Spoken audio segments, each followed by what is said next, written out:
আমার বাড়ির লোকজন যদি চলে ডালে ডালে, আমি চলি পাতায় পাতায়।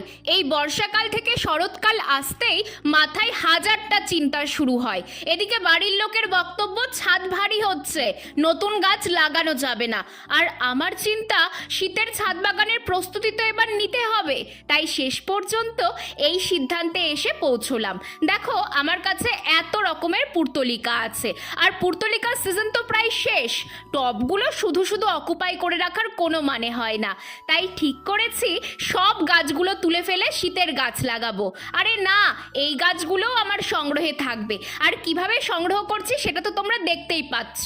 প্রথমেই সব রঙের পুর্তলিকার ডাল একটা করে ভেঙে নিলাম, আর এদিকে গোবর সার আর গার্ডেন সয়েল মিশিয়ে একটা মাটিও রেডি করে নিয়েছি। তারপর প্লাস্টিকের একটা ছড়ানো পটে ডালগুলো বসিয়ে দিলাম। তোমরাও কিন্তু এভাবেই সামনের বছরের জন্য পুর্তলিকা গাছ সংরক্ষণ করে রাখতে পারো।